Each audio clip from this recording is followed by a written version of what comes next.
Cardinal George Pell, the Vatican's finance minister, will stand trial on charges alleging he sexually abused multiple victims decades ago. The Australian cardinal, who is also on the Pope's Council of Cardinals, or C9, is the most senior Vatican official to be charged following an investigation into sexual abuse within the Catholic Church. Pell strongly denies the allegations and has pleaded not guilty in a Melbourne, Australia court. Vatican correspondent Juliet Linley joins us from Rome. Juliet, tell us about these charges. Lauren, the details of the allegations against the 76-year-old have yet to be disclosed. Now, police have described the charges as historical sexual assault offenses, meaning the crimes allegedly occurred decades ago. Pell's lawyers told the Australian court in February that the first alleged victim went to the police in 2015, so 40 years after the alleged abuse took place. Now, we do know the judge decided to drop around half of the charges, and we understand on the basis of lack of credibility on behalf of the accusers. But the judge decided the number the prosecution's case was strong enough to warrant a trial by jury.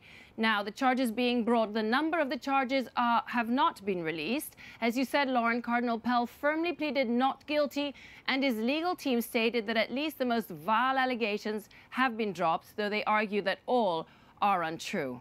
Have we heard from the Pope, from the Vatican? What are they saying?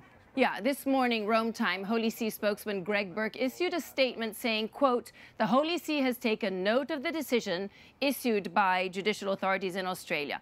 And Mr. Burke said Cardinal Pell's leave of absence from his position as Vatican finance minister that was granted by Pope Francis to allow him to return to Australia and defend himself in this case, that remains in place. So clearly, Lauren, the Holy Father wants the course of justice to continue, but by refusing to dismiss Pell from his position, Vatican analysts say he's sending a strong signal that he wants to ensure justice for all, for victims of sex abuse, absolutely, but also for the accused in the event that he's found innocent. This must have rocked the Vatican, this decision. Tell us why it is so significant.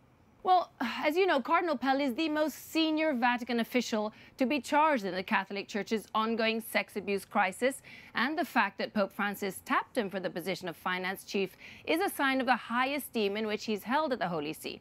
Now, analysts add that his constant defense of Catholic Church teaching, particularly on moral issues, has stirred up significant animosity towards him and the Church in Australia in recent times, Lauren. Juliet Linley, EWTN News Nightly Vatican correspondent. We will be covering this story. Thank you. Thank you, Lauren.